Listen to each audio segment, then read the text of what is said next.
हर हर महादेव। श्री शिवाय नमस्तुभ्यम। शिव जी के उपाय चैनल में आप सबका बहुत बहुत स्वागत है।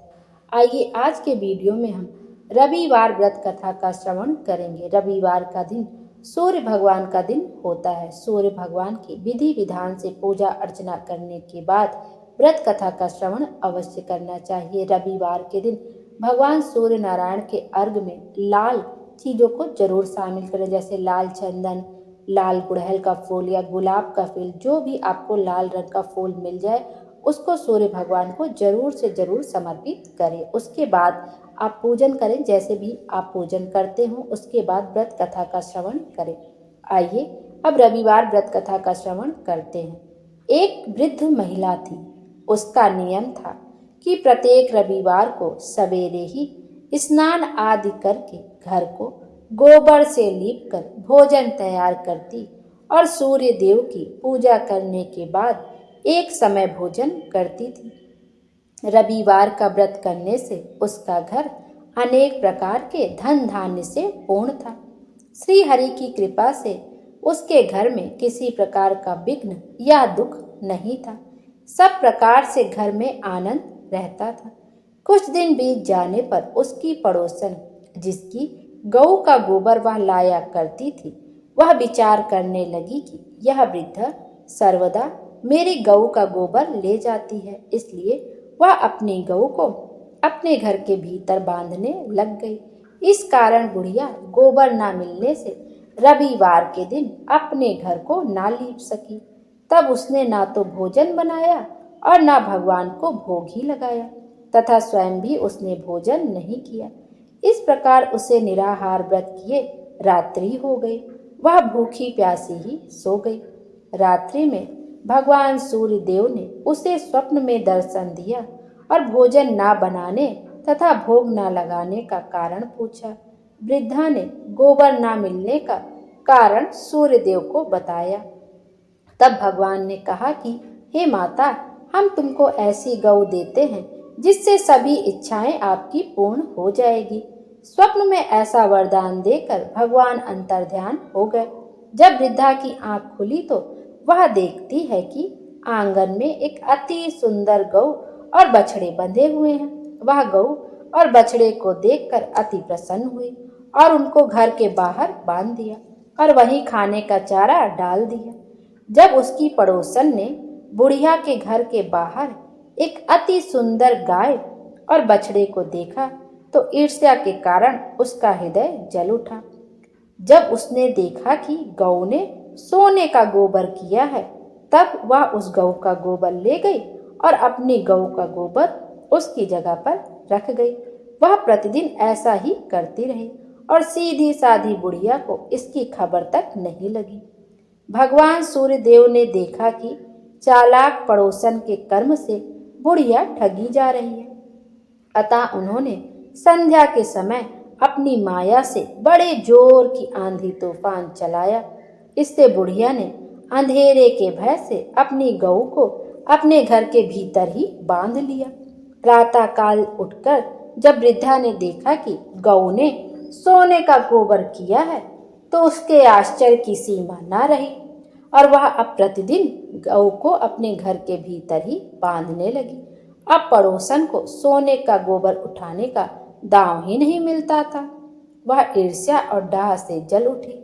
कुछ और उपाय न देखकर पड़ोसन ने उस देश के राजा की सभा में जाकर कहा, महाराज, मेरे पड़ोस में एक वृद्धा के पास ऐसी गऊ है जो आप जैसे राजाओं के ही योग्य है।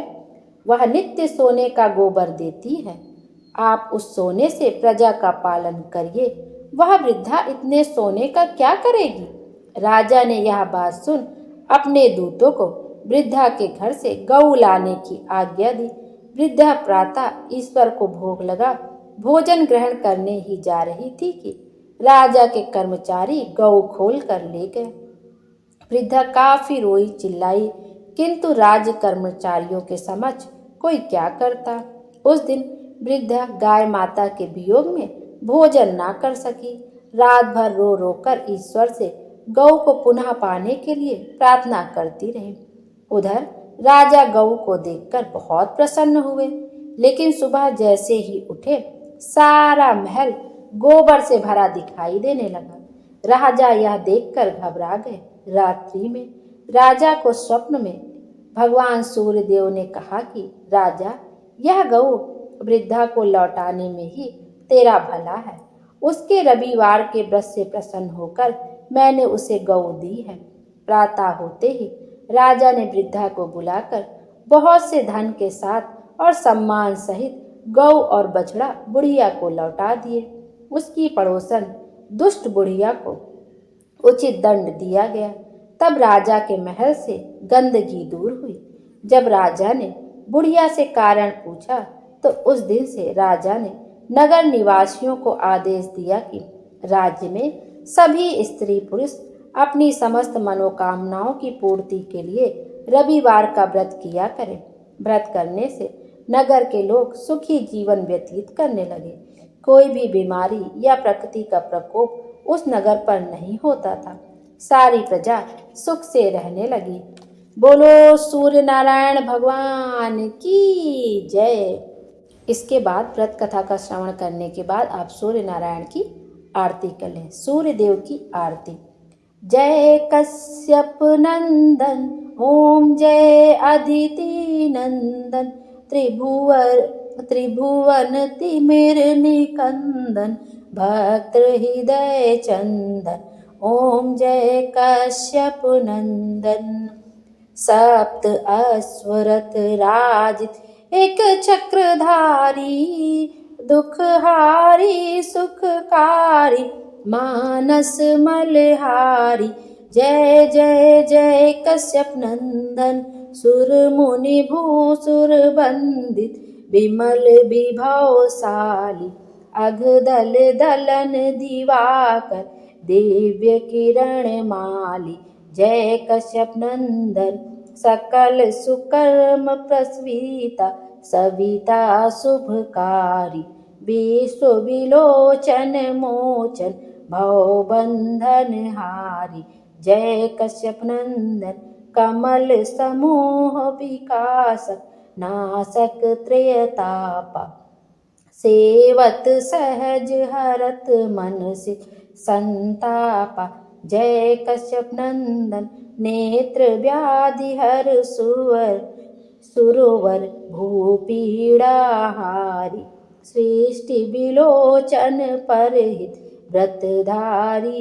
जय कश्यप नंदन ओम जय अदिति नंदन। सूर्य देव करुणाकर अब करुणा कीजय। हर अज्ञान मोह सब तत्व ज्ञान दीजय। जय कश्यप नंदन ओम जय अदिति नंदन। बोलो सूर्य देव नारायण की जय। सूर्य देव की जय। सूर्य देवता हम सबकी मनोकामना पूर्ण करे और हमारे जीवन को खुशियों से भर दे। Thank you.